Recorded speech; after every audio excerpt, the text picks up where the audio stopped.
নবী হে, আমি কোরআন থেকে ওহির মাধ্যমে, ওহি হচ্ছে সিক্রেট মেসেজ, এই সিক্রেট মেসেজের মাধ্যমে আপনাকে সবচাইতে শ্রেষ্ঠতম একটা গল্প শোনাচ্ছি। সূরা ইউসুফ হচ্ছে কোরআনের সবচাইতে শ্রেষ্ঠতম গল্প। এই পৃথিবীতে যত গল্প হতে পারে, আপনারা রবীন্দ্রনাথ পড়েছেন, আপনারা বঙ্কিমচন্দ্র চট্টোপাধ্যায় পড়েছেন, আপনারা কেউ শেক্সপিয়র পড়েছেন, আপনারা গোটা বিশ্বের বড় বড় সাহিত্যিকদের বই পড়েছেন। যত সাহিত্য হতে পারে, যত স্টোরি হতে পারে, যত গল্প হতে পারে, এমনকি কোরআনের অন্যান্য গল্পগুলোর চেয়েও এটা শ্রেষ্ঠ, অনন্য, অনবদ্য, আনপ্যারালাল। একটা গল্প যে কত নান্দনিক হতে পারে, একটা গল্প কত জীবন্ত হয়ে মানুষের চোখে ধরা পড়তে পারে, সেটা আল্লাহ তাআলা শব্দের, আরবি শব্দের বুননে, ভাষার প্রাঞ্জলতা এই সূরাতে ফুটিয়ে তুলেছেন। এত সুন্দর একটা গল্প। আল্লাহ তাআলা বলছেন আহসানুল কাসাস, মানে সবচাইতে শ্রেষ্ঠ গল্প নবী হে আপনাকে শোনাচ্ছি। গল্পকে আরবিতে বলে কিসসা, এর প্লুরাল হচ্ছে কসস। তো কিসসা বললেই মনে করবেন না যে এটা খারাপ জিনিস। অনেকে বলে আরে উনি তো কোরআন হাদিস দিয়ে কিছু বলে না, খালি কিচ্ছা বলে। কিসসা কিন্তু কোরআনে এসেছে, অনেক নবীর কসস কোরআনে এসেছে। তো সেটা যদি কোরআন থেকে কিচ্ছা হয় বা ঘটনা হয়, স্টোরি টেলিং হয়, দ্যাটস গুড, অ্যাপ্রিসিয়েটেড, রেকমেন্ডেড। তো আল্লাহ গল্প কেন বললেন কোরআনে, এবং শ্রেষ্ঠ গল্প পরে আল্লাহ তাআলা স্টেটমেন্ট দিলেন আহসানুল কাসাস, সবচেয়ে শ্রেষ্ঠ গল্প ইউসুফের গল্প। কারণ কি? কারণ গল্প মানুষকে আকৃষ্ট করে। গল্প মানুষকে কি করে? আকৃষ্ট করে। অনেক সময় দেখা যায় যে আমরা যখন তাত্ত্বিক কথা বলি, মানুষ হাই তোলে, কেউ এদিক সেদিক তাকায়, একটু ঝিমুনি ঝিমুনি ভাব। কিন্তু যখন ঘটনা বলি, একটা গল্প যখন শুরু করি, তখন একেবারে নড়ে চড়ে বসে সবাই, মানে কি হইলো দেখি, শেষ পর্যন্ত কোথায় যেয়ে ঠেকে। তো এই জন্য আল্লাহ তাআলা মাঝে মাঝে আমাদেরকে গল্প শুনিয়েছেন। ইহুদিদের কাছ থেকে, মদিনা ইহুদিদের কাছ থেকে একটা প্রশ্ন শিখে আসছিল কুরাইশরা। ওই প্রশ্নটা রাসূল সাল্লাল্লাহু আলাইহি ওয়াসাল্লাম করেছিল যে বনি ইসরাইলের, হে মুহাম্মদ, বনি ইসরাইলের লোকেরা তো থাকতো কানাআনে, মানে প্যালেস্টাইনে। তো বনি ইসরাইল মিশরে আসলো কিভাবে? তুমি যদি সত্য নবী হও বলো।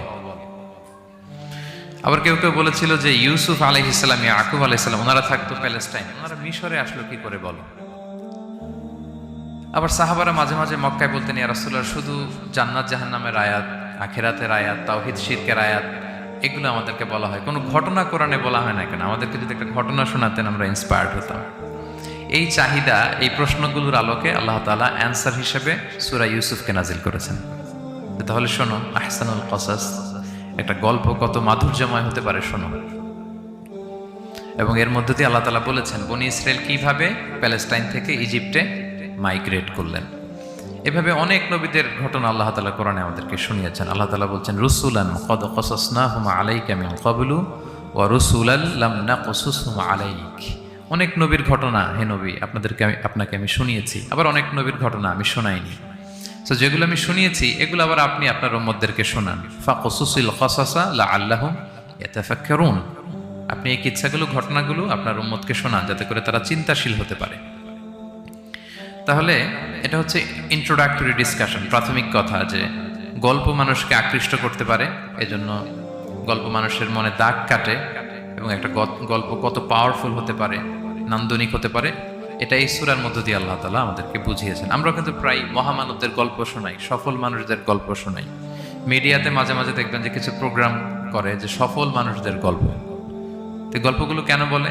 তাদের সফলতার গল্প শুনলে নিজেরও সফল হতে মনে চায়, মানুষ মোটিভেটেড হয় সফল মানুষের স্টোরি শুনলে। এখানে আপনারা অনেক ব্যবসায়ী আছেন, জীবনের শুরুটা ছিল অনেক কষ্টের, তাই না? একটা সময় পাড়ি দিয়ে এখন very big business magnate in Kuala Lumpur, মাশাআল্লাহ, অনেক বড় ব্যবসায়ী। তা আপনার হিস্ট্রিটা যদি আমাদের সাথে শেয়ার করেন, গল্পটা যদি বলেন, তখন আমরা অনুপ্রাণিত হব। এজন্য আল্লাহ তাআলা কোরআনে আমাদেরকে গল্প শোনান। তো এই সূরা থেকে আমরা কি কি শিখি? প্রথম যে লেসনটা আমরা শিখি সেটা হচ্ছে, যেহেতু আমি একেবারে ক্রিম লেসনগুলো আপনাদের সামনে আনবো, পুরো সূরাটা কভার করা তো সম্ভব হবে না। প্রথম লেসন হচ্ছে সূরাত ইউসুফ থেকে, যে স্বপ্ন কারোর সাথে শেয়ার করতে নেই। স্বপ্ন যেটা মানুষ ঘুমিয়ে ঘুমিয়ে দেখে, এটাও স্বপ্ন। আবার আরেকটা আছে যেটা মানুষকে ঘুমাতে দেয় না, ওইটাও স্বপ্ন। স্বপ্ন যেটা মানুষ ঘুমায় দেখে, এটাও স্বপ্ন। আবার যেটা পাবার আকাঙ্ক্ষা মানুষকে ঘুমাতে দেয় না, ওইটাও কি? স্বপ্ন। ওটার ভিশন বলে। এই দুইটার একটাও কারোর সাথে শেয়ার করতে নেই। ঘুমের স্বপ্নও শেয়ার করবেন না, আর আপনার যে লং ভিশন, ওইটাও শেয়ার করবেন না কারোর সাথে। এটা হচ্ছে প্রথম লেসন, স্বপ্ন শেয়ার করতে নেই। ছোট্ট ইউসুফ আলাইহিসসালাম স্বপ্ন দেখলেন 11টা তারা, চাঁদ, সূর্য ওনাকে সেজদা করতেছে। এই স্বপ্ন দেখি তার বাবার সাথে শেয়ার করলেন, ইয়াকুব আলাইহিসসালামের সাথে। ইয়াকুব আলাইহিসসালাম বললেন, লা তাকুসুস রুইয়াকা আলা ইখওয়াতিকা ফায়াকিদু লাকা কাইদা। ইউসুফ, তুমি আমাকে বলেছো ভালো, কিন্তু তোমার ভাইদের বলতে যেও না আবার, তাহলে তারা তোমার প্রতি কি করবে? জেলাসি করবে, ষড়যন্ত্র করবে। আর নি'মাতু মাহসুদা, এটা পৃথিবীর চিরাচরিত নিয়ম। আপনি যদি কোনো ব্লেসিংস পান আল্লাহর পক্ষ থেকে, অন্যদের চেয়ে আপনি একটু ডিফারেন্ট হন, আপনার অনেক কিছু থাকে, এটা সবার ভালো লাগবে না। আপনার ভালো জিনিস সবার ভালো লাগবে না। আপনার এই ভালো জিনিসের কারণে অনেকে আপনাকে ঘৃণা করবে। সো স্পেশালি যদি কোনো ভালো স্বপ্ন দেখেন, অ্যাট দ্য সেম টাইম খারাপ স্বপ্ন যদি দেখেন, এটা আপনি শেয়ার করবেন না কারোর সাথে। কারণ স্বপ্ন এটা কেবলমাত্র মন মস্তিষ্ক প্রসূত কোনো বিষয় না। মুমিন জীবনে এটা অনেক অর্থবহ। মাঝে মাঝে স্বপ্নের মাধ্যমে আল্লাহ মানুষকে বার্তা দেয়, ইলহাম পাঠায় স্বপ্নের মধ্য দিয়ে। এজন্য বিজ্ঞ, প্রাজ্ঞ, শুভাকাঙ্ক্ষী কাউকে শেয়ার করা যায়। যার জ্ঞান নেই বা ব্যক্তিগত জীবনে পাপী, ভালো মানুষ নয় বা হিংসুক টাইপের, এদের কাউকে আপনার কখনো স্বপ্ন শেয়ার করবেন না। ভালো স্বপ্ন দেখলে শুকরিয়া করবেন আল্লাহ, আলহামদুলিল্লাহ, আল্লাহ কবুল করো। খারাপ স্বপ্ন দেখলে পানাহা চাবেন আল্লাহর কাছে। সুনানে তিরমিজিতে একটা বাব আছে, একটা চ্যাপ্টার, বাব লা তাকুসুর রুইয়া ইল্লা আলা আলিম আও নাসিহ। ভালো আলেম অথবা শুভাকাঙ্ক্ষী ছাড়া স্বপ্ন কাউকে বলতে যেও না, এই অনুচ্ছেদের নাম। এরপর এর কারণটা কি? কারণটা হচ্ছে ফাইন্নার রুইয়া তাকাউ আলা মা তুআব্বার। স্বপ্নের ব্যাখ্যা যেমনটা করা হয় তেমনটাই হয়। আপনি একটা স্বপ্ন দেখলেন, একজনকে একটা বললেন, সে হুট করে একটা ব্যাখ্যা দিয়ে দিল, ওইটাই হয়ে যাবে। এটা আপনার জন্য ভয়ঙ্কর হয়ে যেতে পারে। লা ইউহাদ্দিসু বিহা ইল্লা লাবিবান আও হাবিবা। আপনার শুভাকাঙ্ক্ষী, আপনার বন্ধু, আপনার ভালো চায়, এদেরকে বলতে পারেন। কিন্তু যার এই ব্যাপারে জ্ঞান নেই, হুটহাট করে ব্যাখ্যা করবে, এরকম কাউকে বলা যাবে না। কারণ যেমন ব্যাখ্যা করা হবে তেমনটা হবে। ইউসুফ আলাইহিসসালাম ভালো স্বপ্নের ব্যাখ্যা জানতেন, ইয়াকুব আলাইহিসসালাম ভালো স্বপ্নের ব্যাখ্যা জানতেন, আল্লাহ রাসূল সাল্লাল্লাহু আলাইহি ওয়াসাল্লাম ভালো স্বপ্নের ব্যাখ্যা জানতেন। আবু বকর রাদিয়াল্লাহু তাআলা আনহু সাহাবীদের মধ্যে সবচেয়ে ভালো স্বপ্নের ব্যাখ্যা জানতেন। ইভেন রাসূল সাল্লাল্লাহু আলাইহি ওয়াসাল্লাম মাঝে মাঝে স্বপ্ন দেখে আবু বকরকে বলতেন, দেখি ব্যাখ্যা করো তো তুমি। তাবিঈদের মধ্যে মুহাম্মদ ইবনে সিরিন খুব ভালো স্বপ্নের ব্যাখ্যা জানতেন। এক লোক এসে মুহাম্মদ ইবনে সিরিনকে বলল যে, আমি দেখলাম আমার ছেলে পানি খেতে খেতে পেটটা এত বড় হয়ে গেছে। এই একই স্বপ্ন আরেকটা লোকও দেখলো, দেখে এক মূর্খের কাছে জিজ্ঞেস করলো। সে বলল, সর্বনাশ, এত বড় পেট হয়ে গেছে, তোমার ছেলে তো মারা যাবে। ঠিকই কদিন পরে ছেলেটা মারা গেল। আর একই স্বপ্ন দেখে এই লোক মুহাম্মদ ইবনে সিরিনকে জিজ্ঞেস করেছিল, উনি বলেছেন যে তোমার ছেলে তো অনেক বড় আলেম হবে। ঠিক তাই হয়েছে, ওই ছেলে অনেক বড় আলেম হয়েছে। তো ফাইন্নার রুইয়া তাকাউ আলা মা তুআব্বার। স্বপ্নের ব্যাখ্যা তেমন হয় যেমন এটার ব্যাখ্যা করা হয়। রাসূল সাল্লাল্লাহু আলাইহি ওয়াসাল্লাম একবার স্বপ্নে দেখলেন যে তিনি, ওনাকে দুধ দেয়া হয়েছে, বাটিতে দুধ খাচ্ছেন, পরে আঙ্গুলের ফাঁক থেকে দুধ বেরোচ্ছে।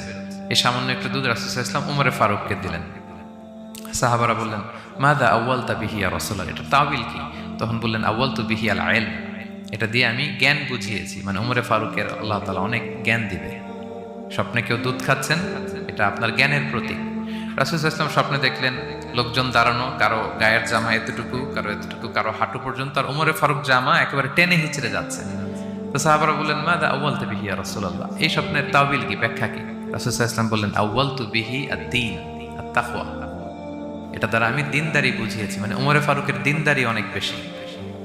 স্বপ্নে কেউ ছোট জামা দেখলে তার দিনদারি কমতেছে, এটার একটা আলামত। তো এই জন্য হুট করে স্বপ্নের কথা কাউকে শেয়ার করতে নেই।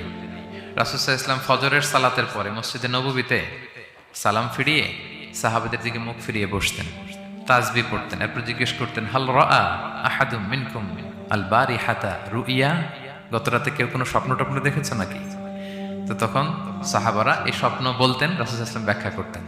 সুবহানাল্লাহ, কত সৌভাগ্যবান ছিলেন তারা। তাহলে স্বপ্ন বলা যাবে নাকি কাউকে? শুধু মুরাদ ভাই বলবে না, বাকিরা বলবে? স্বপ্ন বলবেন কাউকে না। খুবই শুভাকাঙ্ক্ষী, আপনার একেবারে ক্লোজ ফ্রেন্ড, তাকে বলতে পারেন। আর অনেক বড় আলেম যিনি ভালো ব্যাখ্যা করতে পারবেন, আপনাকে গাইড করতে পারবেন, তাকে বলবেন। এছাড়া বলা যাবে না। আর খারাপ স্বপ্ন তো বলাই যাবে না, আল্লাহ তাআলার কাছে পানাহ চাইতে হবে। তাহলে ঘুমিয়ে ঘুমিয়ে যেটা দেখি এটা কারোর কাছে বলা যাবে না। আর যেটা পাওয়ার আকাঙ্ক্ষা মানুষকে ঘুমাতে দেয় না, ওইটাও একটা স্বপ্ন। বলে না যে আমার জীবনের স্বপ্ন আমি এটা করব, এটাও স্বপ্ন। এই ভিশনও শেয়ার করা যাবে না কারোর সাথে। আপনারা তো ব্যবসায়ী মানুষ, টিপস শিখাই দেয় কিছু। বিশাল বড় একটা কিছু প্রজেক্ট নিছেন, শুরু করার আগে আপনি বলে ফেলছেন, শেষ, আর এটা হবে না। দেখবেন যে এখান থেকে কনস্পিরেসি, ওইখান থেকে শত্রুতা, ওইদিকে এটা করছে ওইটা করছে, আপনি আর আগাতেই পারবেন না। দুঃখজনক হলেও সত্য, আমরা বাংলাদেশিরা তো এগুলোতে অভ্যস্ত। সবার মধ্যে কম বেশি জেলাসি কাজ করে ন্যাচারালি, আমাদের বাংলাদেশিদের এটা আরো বেশি।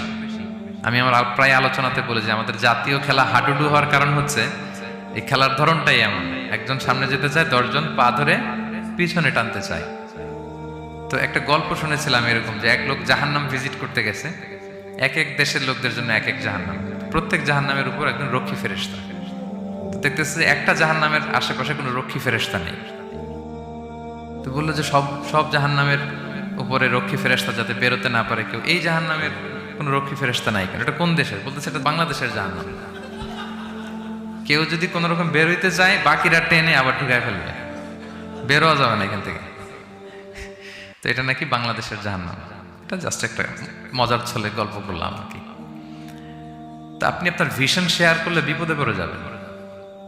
আপনি প্রপার হোমওয়ার্ক করবেন, গ্রাউন্ড ওয়ার্ক করবেন, কাউন্সিলিং করবেন, প্রজেক্ট দাঁড় করাবেন, লঞ্চিং প্রোগ্রামের দিন সবাইকে জানাবেন। সব রেডি, এবার আর কেউ কিছু করতে পারবেন, এটা দাঁড়াই গেছে, সব রেডি আমার। লঞ্চিং জাস্ট একটা ফর্মালিটিস, তারপরে আমার কাজ শুরু হবে। কিন্তু আপনি আগেই যদি সবাইকে জানায় ফেলেন, হবে এটা?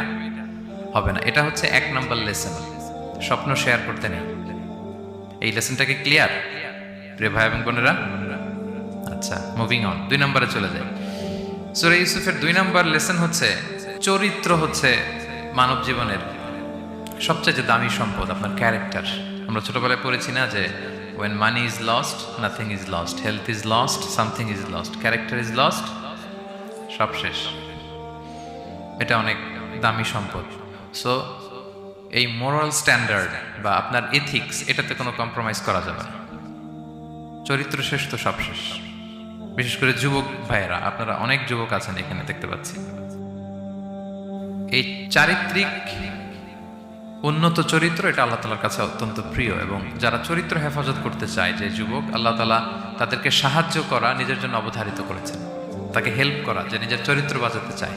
রাসূল সাল্লাল্লাহু আলাইহি ওয়াসাল্লাম বলেছেন, সালাসাতুন হাক্কুন আলাল্লাহি আউনুহুম, 3 শ্রেণীর ব্যক্তিকে সাহায্য করা আল্লাহ নিজের উপর আবশ্যক করেছেন। এর মধ্যে এক শ্রেণী হচ্ছে ওয়ান্নাকিহ আল্লাযী ইউরিদুল আফাফ, এমন যুবক যে বিয়ে করে নিজের চরিত্র হেফাজত করতে চায়।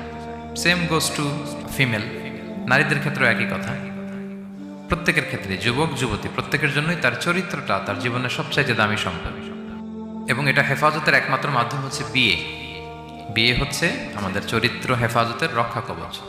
এবং রাসূল সাল্লাল্লাহু আলাইহি ওয়াসাল্লাম যুবক যুবতীদেরকে উদ্দেশ্য করে বলেছেন যে ইয়া মাআশারা শাবাব, হে যুবক যুবতীরা, মান ইসতাতা মিনকুমুল বাআতা ফালিয়াতাযাওয়াজ, তোমাদের যাদের সক্ষমতা আছে তোমরা বিয়ে করে ফেলো। টাইমলি ম্যারেজ আমরা সবসময় বলি, সময় মতো করতে হবে।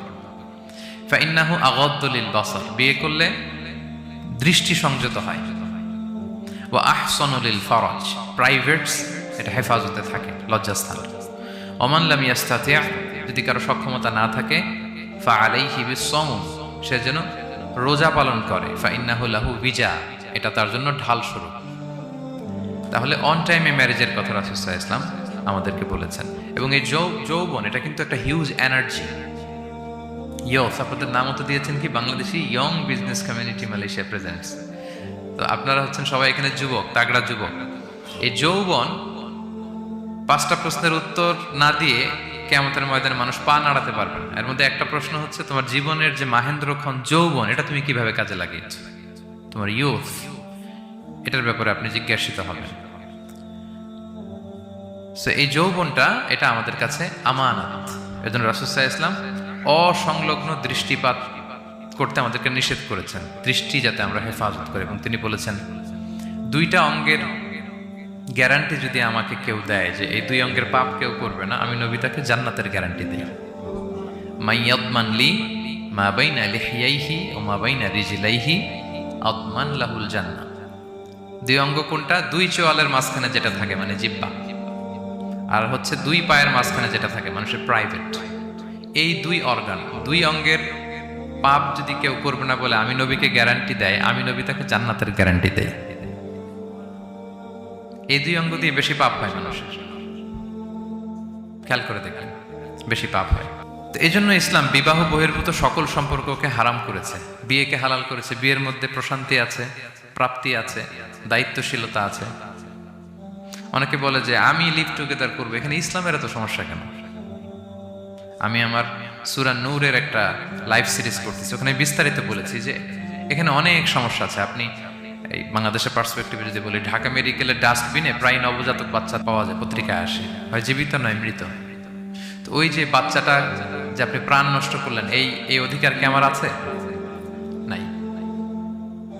কারো প্রাণ হরণের অধিকার তো আমার নেই। আরে বাচ্চাটা যদি জীবিত থাকে, এবার তার লাইফটা দেখেন কিরকম, কত হ্যাসেল। তার কোনো হিস্ট্রি নাই, তার হিস্ট্রি ইজ মিসিং। তার বাবা নাই, তার মা নাই। আমাদের প্রত্যেকের বাবা মা আছে, আমাদের একটা জেনেটিক্যাল ইনহেরিটেন্স আছে। আমার 14 পুরুষের জেনেটিক্যাল অ্যাট্রিবিউটস নিয়ে আমি বড় হয়েছি, আমার হিস্ট্রি আছে, তার হিস্ট্রি মিসিং। আর ইসলাম লিনিয়েজ মানে বংশকে প্রিজার্ভ করাকে খুব গুরুত্ব দেয়, এটা জরুরি। আমি একটা মেয়েকে বিয়ে করবো, ওর বাবাকে দাদাকে না জানলে আমি কিভাবে বুঝবো যে তার হিস্ট্রি কি? একটা ছেলেকে কেউ বিয়ে করবে, তার বাপ দাদা 14 পুরুষ হিস্ট্রি না জানলে তার গ্রাম নাই, তার নাম নাই, তার পরিচয় নাই। তো এই জন্য ব্যাপারটা যত সহজে আমরা বলি যে লিভ টুগেদার করলে অন্যের সমস্যা কি? মিউচুয়াল কনসেন্ট তো আছে, পারস্পরিক সম্মতির ভিত্তিতে রিলেশন হলে সমস্যা কোথায়? এইখানে সমস্যা। লিনিয়েজ প্রিজার্ভ করা যায় না, তার রাইটস ভায়োলেট হয়। ছোট্ট ছেলে মেয়েরা তাদের মায়ের আদর পাবে, বাবার আদর পাবে, এটা তার অধিকার না? তো যে ছেলেটা ডাস্টবিনে পড়ে রইল, লেটস সে কোনো অরফ্যান হাউস তাকে নিয়ে আসলো, এতিমখানা, তো সে কি বাবা মায়ের আদরটা পায়? এই ছোট্ট ছেলে নিজের জামা নিজে ধোয়, নিজের কাপড় চোপড় নিজে গুছায়, তার বাবা নাই মা নাই। সে বাইরে বেরোলে দেখে অন্যান্য বাচ্চাদেরকে মা বাবা কত আদর করে, তার হিস্ট্রি সে জানে না। তো কত বড় অপরাধ আপনি করছেন দেখছেন? এজন্য বিবাহ বহির্ভূত সকল সম্পর্ককে ইসলাম হারাম ঘোষণা করে। বিয়েকে ইসলাম বৈধ করেছে। প্রশান্তি আছে, দায়িত্বশীলতা আছে, সামাজিকতা আছে, সভ্যতা বিনির্মাণের একটা স্ট্রাকচার্ড সিস্টেম আছে। এজন্য বিয়ে বহির্ভূত সম্পর্ক হারাম। আপনারা জানেন যে সুন্দরী জুলাইখা ইউসুফ আলাইহিসসালামকে পাপের প্রস্তাব দিয়েছিল, নিষিদ্ধ প্রেমের প্রস্তাব দিয়েছিল। 7টা দরজা বন্ধ করে, ওয়াগাল্লাকাতিল আবওয়াবা ওয়া ক্বালাত হাইতা লাক, 7 দরজা লক করে বলেছিল এসো। আর তখন ইউসুফ আলাইহিস সালাম যে শব্দটা উচ্চারণ করেছিলেন, এটা গোটা বিশ্বের যুবকদের জন্য একটা মহৌষধ। তিনি বলেছিলেন মাআযাল্লাহ, যেটা আমরা বলে অভ্যস্ত, আমরা বলি নাউযু বিল্লাহ, সেম থিং, একই জিনিস।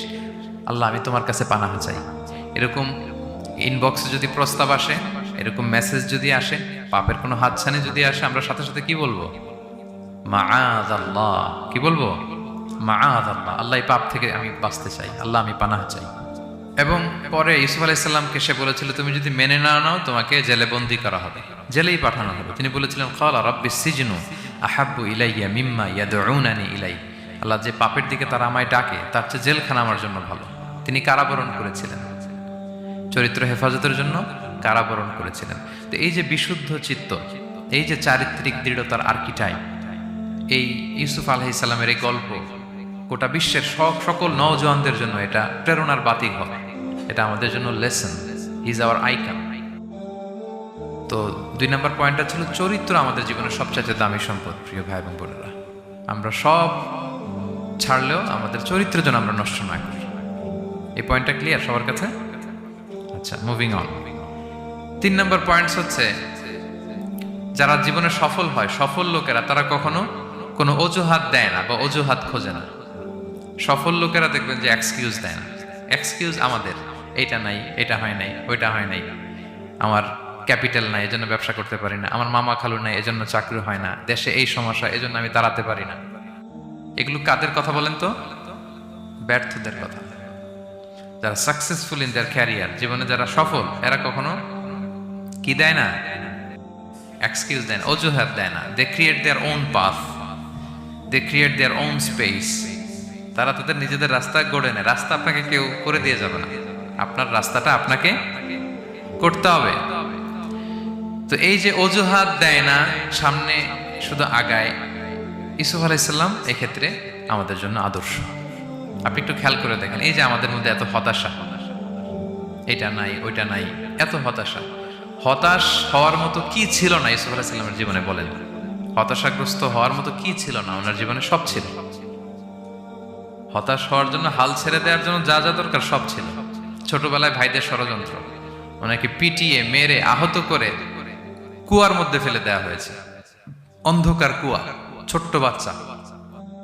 সেখান থেকে এক ক্যারাভ্যান কাফেলা এসে ওনাকে নিয়ে মিশরে বিক্রি করে দিল, দাস কেনাবেচার বাজারে। কৃতদাস উনি, এখন কৃতদাস। আর আমাদের মতো স্বাধীন মুক্ত মানুষ নন, কৃতদাস হিসেবে বিক্রি করে দেয়া হবে, সার্ভেন্ট। আজিজে মেসরের ওখানে যে উনি কৃতদাস হিসেবে জীবনযাপন শুরু করলেন, নারীর ছলনায় এখানে ফিতনার সম্মুখীন হলেন, কারাবরণ করলেন। হতাশ হওয়ার মতো কি ছিল না? বলেন, সব ছিল। উনি তো হাল ছেড়ে দিলে, ইউসুফ আলাইহিসসালামের সবার আগে হাল ছেড়ে দেওয়ার কথা ছিল। কুয়ার মধ্যে যখন পড়ছে, খালাস, আমি শেষ, আমার তো জীবনে আর কোনো আলো নাই। দাস কেনাবেচার বাজার যখন বিক্রি, তখনই তো হাল ছেড়ে দেওয়ার মতো, আমার জীবন তো শেষ, মুক্ত জীবন তো আর নাই। জুলাইখা যখন অত্যাচার করতেছিল, তখনই হাল ছেড়ে দেওয়ার মতো ছিল। জেলখানায় মোর দেন আ ডেকেড, 12 বছর জেলখানায় ছিল, মানে মোর দেন 10 ইয়ার্স, 10 বছরের বেশি। তারপরও তিনি কি করেন নাই? অজুহাত দেয় নাই, ধৈর্যের সাথে, সাহসিকতার সাথে একটার পর একটা পথ পরিক্রমা তিনি পাড়ি দিয়েছেন। এবং দেখেন যে উনি জেলখানার ভেতরে যে পুরো জেলখানার পরিবেশ চেঞ্জ করে ফেলছিলেন আল্লাহ নবী ইউসুফ আলাইহিস সালাম। জেলখানায় কারা যায় বলেন তো দেখি? চোর, ডাকাত, গুন্ডা, বদমাশ, তাই না? তো ওখানে যে উনি দেখলেন যে কারা কর্তৃপক্ষ এই গুন্ডা বদমাশদেরকে নিয়ন্ত্রণে রাখতে হিমশিম খাচ্ছে। আল্লাহ নবী ইউসুফ আলাইহিস সালাম ওনার চারিত্রিক মাধুর্যতা দিয়ে, ওনার পার্সোনালিটি দিয়ে, ওনার আচরণ দিয়ে, সবকিছু দিয়ে সবার মন জয় করে ফেলেন। কয়েক মাসের ব্যবধানে পুরো মিশরের জেলখানা ওনার নিয়ন্ত্রণে। সবার অসুস্থ যারা সেবা শুশ্রূষা করলেন, যাদের কাউন্সেলিং দরকার কাউন্সেলিং করতে লাগলেন। মাঝখানে আবার 2জন কয়েদি স্বপ্ন দেখলো, তারা দেখলো যে এখানে স্বপ্ন বলতে হলে ইউসুফকেই বলতে হবে। ইউসুফ আলাইহিস সালামের কাছে বললো, উনি সুন্দর স্বপ্নের ব্যাখ্যা করলেন। এরপর প্রপার একটা টাইমে দাওয়াতি কাজ শুরু করলেন। তার মানে আপনার রাস্তা যদি একটা বন্ধ হয়, আরো 10টা খোলা, ঠিক কিনা? একটা দরজা বন্ধ, আল্লাহ তাআলা আরো অনেকগুলো দরজা খুলে দিবেন। One door is closed, many doors are open. আরদুল্লাহি ওয়াসিআ। দাওয়াতি কাজ আপনি করতে চাইলে অনেক জায়গা খোলা আছে। এবং জেলখানা, কারাবরণ, কোনো কিছু দিয়ে আল্লাহ নবী ইউসুফ আলাইহিস সালামকে দমানো যায় না। দমানো গিয়েছে না। যেন সফলরা এগুলো বলেন, আমি তো কারাবরণ করছিলাম, আমি তো 10 বছর ছিলাম না, আমার তো এই সমস্যা। এগুলো সফল লোকদের কথা না। আপনারা নেলসন ম্যান্ডেলার নাম শুনেছেন? সাউথ আফ্রিকার প্রথম প্রেসিডেন্ট। উনি কত বছর কারাবরণ করেছিলেন জানেন? 27 বছর। 27 বছর উনি জেলখানায় ছিলেন। আজকে ওনার মৃত্যুর এত বছর পরেও কুয়ালালামপুরের এই ইফতার প্রোগ্রামে ওনার কথা আমরা স্মরণ করতেছি। কি সাকসেসফুল না? অত দূরে যাওয়ার দরকার নেই। আমি যদি এই দেশের দিকে তাকাই, what about the honourable prime minister Anwar Ibrahim? কয় বছর? প্রায় 8 বছর। পরে রয়্যাল পার্ডনে সব মিলাই টিলে 8 বছরের মতো উনি কারাজীবন কাটিয়েছেন। তো সফল হতে কোনো সমস্যা হয়েছে?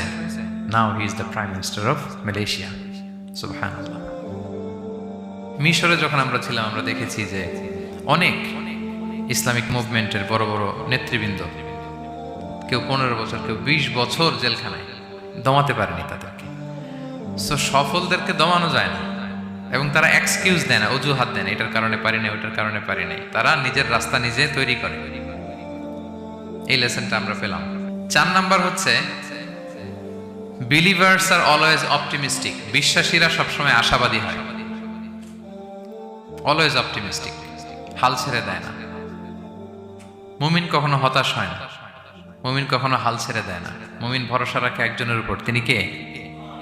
আল্লাহ তাআলার উপর। সবসময় বিশ্বাসীরা তারা ভরসা রাখে। এবং সূরা ইউসুফে এটা শিক্ষায় আমরা পাই। ইয়াকুব আলাইহিস সালাম ওনার ছেলেদেরকে বলেছিলেন যে লা তাইয়াসু মির রাউহিল্লাহ ইন্নাহু লা ইয়াইয়াসু মির রাউহিল্লাহি ইল্লাল কওমুল কাফিরুন। তোমরা আল্লাহর রহম থেকে নিরাশ হও না। আল্লাহর রহম থেকে নিরাশ হবে না। আল্লাহর রহম থেকে তারাই নিরাশ হয় যারা অবিশ্বাসী, যারা কাফির। হাল ছেড়ে দেওয়া যাবে না প্রিয় ভাইরা। এবং উনি প্রথমে ওনার ছেলে ইউসুফকে হারালেন, তারপরে বানিয়ামিনকে হারালেন, এরপর অন্যান্য ছেলেরা মিশরে চলে গেল শস্য আনার জন্য। তারপরে উনি আশা ছাড়েননি। উনি বলেছেন ফাসাবরুন জামিল, যে কোনো পরিস্থিতিতে আমি ধৈর্য ধারণ করছি। আসাল্লাহু আইয়া আতিয়ানি বিহিম জামিআ, এবং আমি আশাবাদী যে আল্লাহ সবাইকে আমার কাছে ফিরিয়ে দিবেন একদিন। সবাই ওনারা পাগল বলতো, যে কি বলেন আপনি, বয়সের ভারে নুজ্জ হয়ে আপনি পাগলের মতো বলতেছেন ইউসুফ ইউসুফ ইউসুফ। কোথায় সেই ইউসুফ? ওকে তো নেকড়ে খেয়ে ফেলেছে। কারণ ইউসুফের ভাইয়ের একটা গল্প সাজিয়েছিল। সন্ধ্যাবেলা এসে বলেছিল, বাবা আমরা তো খুব যত্নবান ছিলাম, কিন্তু নেকড়ে বাঘ তো খেয়ে ফেলেছে ইউসুফকে। তো উনি ইউসুফ আলাইহিস সালামের জামাটা হাতে নিলেন, হাতে নিয়ে দেখে ওরা আবার একটা বকরি জবাই করে এটা রক্ত মাখায় নিয়ে আসছিল জামাতে। তো উনি বললেন যে ইউসুফকে কোন নেকড়ে খেলো যে ইউসুফকে খেয়ে ছিন্ন বিচ্ছিন্ন করে ফেললো, আমার ইউসুফের জামার মধ্যে তো কোনো আঁচল লাগলো না, জামার তো ডানে বায়ে কোথাও ছিঁড়া দেখতে পাচ্ছি না, শুধু রক্ত। এ কেমন নেকড়ে বাঘ, ইউসুফকে খেয়ে ফেললো কিন্তু ইউসুফের জামা ছিঁড়ল না। আপনারা জানেন যে জুলাইখা যখন ইউসুফ আলাইহিস সালামকে জোর করে পেতে যাচ্ছিল, আল্লাহ নবী ইউসুফ আলাইহিস সালাম চরিত্র বাঁচানোর জন্য দৌড় দিলেন ইলা নাহিয়াতিল বাব, দরজার দিকে। আর আল্লাহ তাআলা দরজা খুলে দিতে লাগলেন। সপ্তম দরজার সামনে এসে জুলাইখা ইউসুফ আলাইহিস সালামকে পেছন থেকে ধরে ফেললেন। ধরে যখন টান দিলেন, পিছনে জামা ছিঁড়ে গেল। তো সামান্যই জোরাজোরিতে জামা ছিঁড়ে যায়, আর একটা নেকড়ে একটা মানুষকে চিড়ে কুটে খাবে, তার জামা ছিঁড়বে না? ছিঁড়বে। ওই জামা দেখেই উনি আন্দাজ করে ফেলছেন যে এটা মিথ্যা কথা, আমার ইউসুফকে নেকড়ে বাঘ খায়নি। এই যে অপরাধীরা যখন অপরাধ করে, তারা সব আলামত মুছতে পারলো, একটা আলামত বাকি থেকে যায়। কোনো না কোনো আলামত থাকবে যেটা রেশ ধরে সিআইডিরা, ক্রিমিনাল ইনভেস্টিগেশন ডিপার্টমেন্টের লোকেরা, তারা অপরাধীকে শনাক্ত করে ফেলে। তো ছোটবেলায় ইউসুফ আলাইহিস সালামকে হারালেন, এরপরে বানিয়ামিনকে হারালেন, এরপরে ছেলেরা গেল শস্য আনতে, কেউ নাই ওনার পাশে। কিন্তু উনি বললেন যে আমি বিশ্বাস করি, আমি আশাবাদী। উনি বলেছিলেন আমি আশাবাদী যে আল্লাহ তাআলা সবাইকে একদিন আমার কাছে ফিরিয়ে দেবেন, এবং তাই হয়েছে। সবাইকে আল্লাহ তাআলা ওনার কাছে এনে দিয়েছিলেন, এবং ওনারা সবাই মিশরে চলে গিয়েছিলেন। এক মহা পুনর্মিলন হয়েছিল পিতা পুত্রের সেদিন, দীর্ঘ প্রায় 30-40 বছর পর। তো এই জন্য আমরা সবসময় আশাবাদী থাকবো, optimistic, never be pessimistic, try to B optimistic always. সবসময় আপনি আশাবাদী হবেন। রাসূল সাল্লাল্লাহু আলাইহি ওয়াসাল্লাম সবসময় আশাবাদী থাকতেন। যে কোনো একটা দিকে নেগেটিভিটি থাকবে, পজিটিভিটি থাকবে, আপনি কোনটা নেবেন? পজিটিভটা আপনি নেবেন। একটা উদাহরণ আছে না, যে এরকম একটা গ্লাসের অর্ধেক যদি পানি থাকে, কেউ দেখে অর্ধেক খালি, কেউ দেখে অর্ধেক পানি ভর্তি। তো আপনি অর্ধেক যে পানি ভর্তি ওইটা খেয়াল করবেন, আশাবাদী হবেন। আশাবাদী লোকদেরকে আল্লাহ তাআলা পছন্দ করে। নিরাশ হয় যারা কাফির, অবিশ্বাসী তারা। আর শয়তানের সবচেয়ে বড় মিশন হচ্ছে আমাদেরকে হতাশ বানানো। আমাদেরকে কি বানানো? সে আমাদেরকে হতাশ বানাইতে পারলে সে সাকসেসফুল। সে আমাদেরকে বোঝাতে থাকে, এত পাপ করেছিস, আল্লাহ কি তোরে মাফ করবে? মনে হয় করবে না। এত পাপ হয়ে গেছে, এত অন্যায় হয়ে গেছে, মনে হয় আল্লাহ আর পাপ করবে, মাফ করবে না। যা হয়েছে হয়েছে, আরেকটু কর, আরেকটু এনজয় করতে থাকে, আরেকটু গা ভাসায় দে পাপের সাগরে। এরকম আপনারে প্রভোগ করতে থাকে সে। আপনাকে আশাবাদী হতে দেয় না যে না, আমি পাপ যতই করি, আমার পাপ যত বড় হোক, আল্লাহর রহমতের দরিয়া তার চাইতেও বড়। এটা ভাবতে দেয় না শয়তান। আমাদের বারবার বারবার নিরাশ করতে থাকে। নিরাশ যদি আমাদেরকে করতে পারে, শয়তান সফল। শয়তান সবসময় আমাদেরকে নিরাশ করতে চায়, ভয় দেখায়। তুমি যেই পাপ করেছো, আল্লাহ তো মাফ করবে না, এত বড় পাপ তো আল্লাহর কাছে ক্ষমা হবে না। সো আমরা যেন আশাবাদী হই, আমরা যেন হতাশার সাগরে ডুবে না যাই, অপটিমিস্টিক যেন হই সম্মানিত ভাইয়েরা। এবং ইউসুফ আলাইহিস সালাম কিন্তু এক্ষেত্রে আমাদের জন্য আদর্শ। তিনি আশাবাদী ছিলেন এবং শেষ পর্যন্ত লড়াই করে গিয়েছেন, নিরাশ হওয়া যায়। এই পয়েন্টটা ক্লিয়ার সবার কাছে? 5 নাম্বার লেসন হচ্ছে, আপনি যদি বড় কোনো কাজ করতে চান, আপনার বড় প্ল্যান লাগবে, যেটাকে আমরা মাস্টার প্ল্যান বলি। বড় কিছু করতে হলে মাস্টার প্ল্যান লাগে, এবং আপনার প্রপার ম্যানেজমেন্ট লাগবে। প্ল্যানিং ছাড়া পৃথিবীতে কিছু হয় না। প্ল্যানিং যে কোনো কাজে, যে কোনো ক্যারিয়ারে, যে কোনো প্রফেশনে প্ল্যানিং ছাড়া বড় কোনো কিছু হয় না। আপনি প্ল্যানিং করেন, হার্ডওয়ার্কিং করেন, সফলতা আপনাতেই এসে ধরা দেবে। এটা পৃথিবীর সুন্নাত। আপনি কাজ করবেন না, প্রচেষ্টা করবেন না, আল্লাহর উপর ভরসা করে রাখবেন, আল্লাহ আপনারা বাঁচাবে? বলেন, চেষ্টা করতে হবে। তাওয়াক্কুলের মেকানিজমটা এরকম, আপনি আপনার সর্বোচ্চটুকুন চেষ্টা করবেন, সর্বোচ্চ চেষ্টা করে এরপরে কার উপর ভরসা করবেন? আল্লাহ তাআলার উপর। আপনাদেরকে জানেন বিষ্ণু ইসলাম যেদিন হিজরত করেছিলেন, ওই দিন বিশ্বনবী মানে কতভাবে নিজেকে আড়াল রাখার চেষ্টা করেছিলেন। বিষ্ণু ইসলাম মাস্ক পরতেন না, কখনো মুখ খোলা থাকতো। ওই দিন মাস্ক করেছিলেন, মানে কাপড় দিয়ে মুখটা ঢেকে। আল্লাহ যখন বললেন আজ রাতে হিজরত হবে, রাসূল সাল্লাল্লাহু আলাইহি ওয়াসাল্লাম দুপুরবেলা বেরোলেন আবু বকরকে জানানোর জন্য। তিনি দুপুরবেলাও কখনো বেরোতেন না। ওয়াক্তাল কাইলুলা, এটা রাসূল সাল্লাল্লাহু আলাইহি ওয়াসাল্লামের বিশ্রামের সময় ছিল।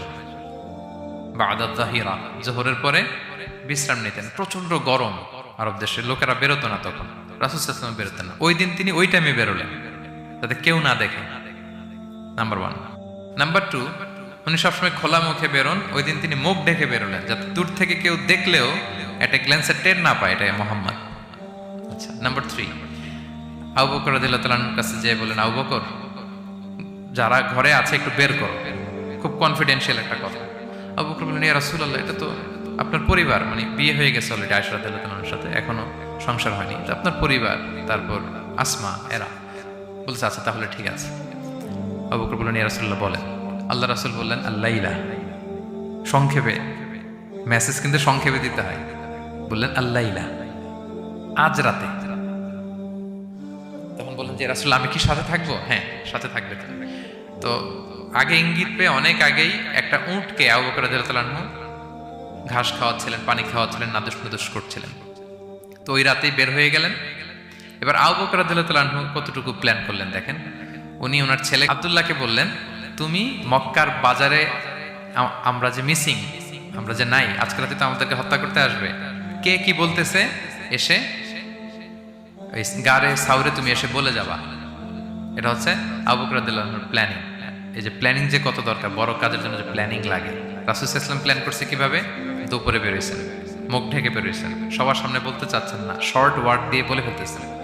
আবু বকর রাদিয়াল্লাহু তাআলা আনহুর প্ল্যানিং হচ্ছে 2 মাস ঘাস খাওয়ালেন উটকে, উট প্রস্তুত, অর্থ প্রস্তুত, এবং মক্কা থেকে মদিনায় সাওয়াহিলি রোড দিয়ে, অর্থাৎ সাগরের পাশ ঘেঁষে ক্যারাভেন যে রাস্তা ছিল ওই রাস্তায় না, লোকচক্ষুর অন্তরালে আরেক রাস্তায় আমাদেরকে পৌঁছায় দিতে পারবে এরকম একজন গাইড তিনি ভাড়া করে রাখলেন।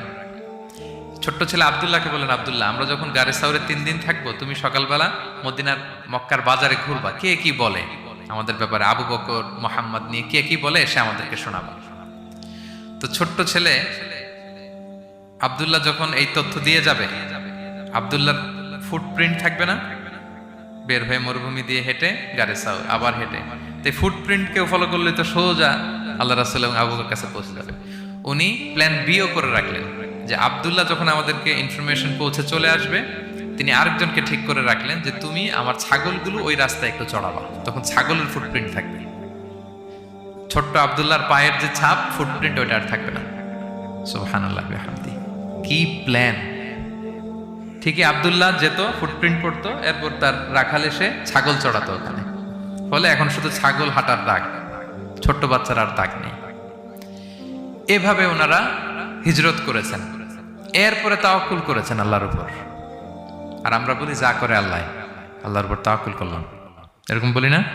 যা হবে হবে, এটা তাওয়াক্কুল হয়েছে? আমরা টিপিক্যাল বাঙালি মুসলমানরা কি বলতাম? আমি আল্লাহর নবী, আমি কাফেরদের নাকের ডগার উপর দিয়ে যাব, দেখি কে ঠেকায়, কার শক্তি বেশি, কুরাইশদের শক্তি বেশি না আল্লাহর শক্তি বেশি, এরকম বলতাম না? যে আমি রাতের বেলায় কেন যাব, আমি দিনের বেলায় আবু জাহেলের নাকের ডগার উপর দিয়ে হেঁটে যাব, দেখি কার শক্তি বেশি, আমার আল্লাহ বড় নাকি আবু জাহেল বড়। এরকম সস্তা কিছু আবেগিক কথা আমরা বলতাম। কিন্তু বিষ্ণু ঈসা ইসলাম কিরকম প্ল্যানিং করেছেন দেখেন, ওনার রোলটা উনি প্লে করেছেন, এবং সব শেষে ভরসা করেছেন কার উপর? আল্লাহ তাআলার উপর। তাহলে প্ল্যানিং, বড় কাজ করতে হলে আপনাকে প্ল্যানিং লাগবে।